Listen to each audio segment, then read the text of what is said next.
लंका के किले के बाहर का युद्ध क्षेत्र विनाशकारी युद्ध के घावों से चिह्नित था। जो भूमि कभी हरी भरी और जीवंत थी, वह अब टूटी हुई हथियारों, गिरे हुए सैनिकों और जली हुई धरती से आच्छादित थी। हवा में धुएं की तीखी गंध और दूर गूंजती बिजली की गर्जना व्याप्त थी। युद्ध क्षेत्र के केंद्र में राम और रावण आमने सामने खड़े थे। उनकी सेनाएं तनावपूर्ण प्रतीक्षा में देख रही थी और मौन को केवल हवा की हल्की सरसराहट तोड़ रही थी। रावण अपने चमचमाते स्वर्णिम रथ पर आरूढ़ भयावह आभा बिखेर रहा था। उसके 10 सिर हल्के हल्के हिल रहे थे। प्रत्येक चेहरे पर अलग अलग भाव प्रकट हो रहे थे, क्रोध, उपहास और अडिग आत्मविश्वास। उसके समक्ष राम खड़े थे, शांत और दृढ़। उनका धनुष तना हुआ और दृष्टि स्थिर थी। दोनों के बीच का तनाव स्पष्ट था। यह दो विरोधी शक्तियों का संघर्ष था, अहंकार बनाम विनम्रता, अत्याचार बनाम न्याय। अचानक बिना किसी चेतावनी के रावण ने जादुई अस्त्रों की वर्षा कर दी। उनकी प्रज्वलित आभा आकाश को चीरती हुई राम की ओर बढ़ी। प्रत्युत्तर में राम ने दिव्य बाण छोड़े जो स्वर्णिम आभा से दमक रहे थे। उनके अस्त्रों की प्रत्येक टक्कर युद्ध क्षेत्र में ऊर्जा तरंगें भेज रही थी, जिनसे अंधकार और धूल चारों ओर फैल रही थी। धरती उनके पैरों तले कांप रही थी और हर प्रहार उनकी अपार शक्ति का प्रमाण था। दर्शकों में हनुमान, लक्ष्मण और वानर सेना विस्मय और चिंता से यह युद्ध देख रही थी। उनकी आंखों में आदर और चिंता दोनों झलक रहे थे, क्योंकि वे इन दो महान योद्धाओं की भयंकर मुठभेड़ का साक्षी बन रहे थे। प्रत्येक बाण, प्रत्येक वार नियति का भार अपने साथ लेकर आ रहा था। युद्ध चरम पर पहुंच चुका था जब रावण ने अपना सर्वोच्च अस्त्र, शक्तिशाली शक्ति अस्त्र का आह्वान किया। उसका काला प्रकाश आकाश में बिजली की तरह लहराने लगा। शक्ति का भयंकर तूफान धरती पर उतरने को तैयार था, परंतु राम अडिग रहे। उन्होंने ब्रह्मास्त्र का आह्वान किया, जो दिव्य ऊर्जा से भरपूर था और सूर्य से भी अधिक तेजस्वी लग रहा था। जब ये दोनों दिव्य अस्त्र आपस में टकराए तो एक प्रचंड विस्फोट हुआ, जिसकी चमक से समूचा युद्ध क्षेत्र प्रकाश में नहाने लगा। जब प्रकाश मंद पड़ा तो युद्ध क्षेत्र धुएं और राख में घिरा हुआ था। जहां कभी भयंकर संग्राम चल रहा था, वहां अब सन्नाटा छा गया था। केवल बिखरी हुई आग की धीमी लपटें और हवा की करुणामयी सरसराहट बची थी।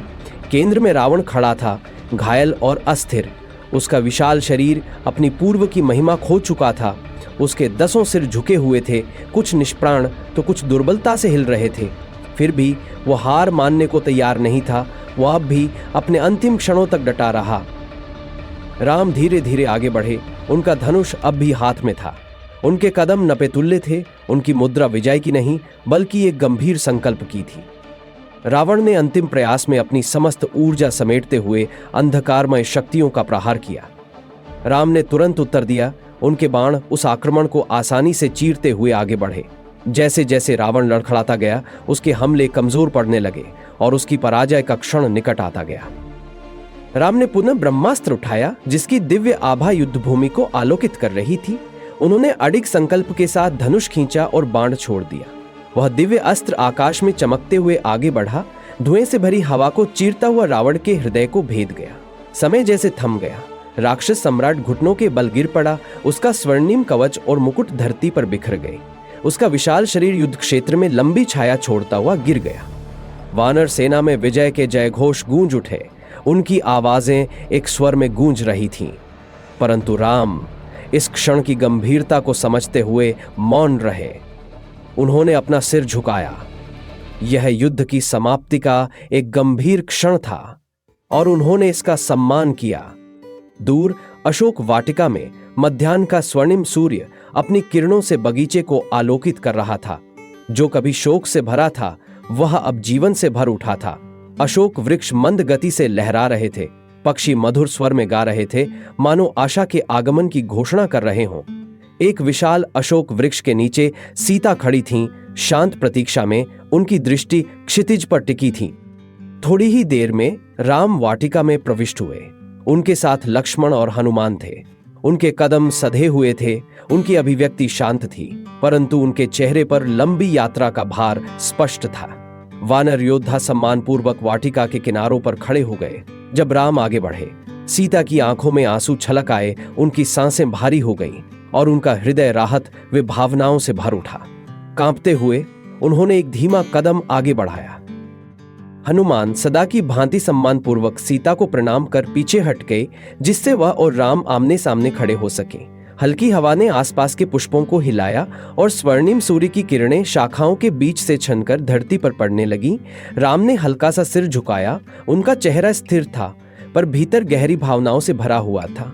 सीता ने हाथ जोड़ लिए। उनके आंसू बहते रहे, परंतु वे धीरे धीरे आगे बढ़ीं। उनके हृदय में प्रेम और पीड़ा का मिश्रण था। उनका पुनर्मिलन मौन था। उनकी यात्रा और संघर्ष का भार उनकी आंखों और सूक्ष्म संकेतों में समाहित था। अशोक वृक्ष की शीतल छाया में, उसकी शाखाओं और सुनहरी धूप की आभा में वे दोनों अंततः एक साथ खड़े थे। सहनशीलता और भक्ति के इस युगांतरकारी गाथा का यह शांति और विजय का क्षण था।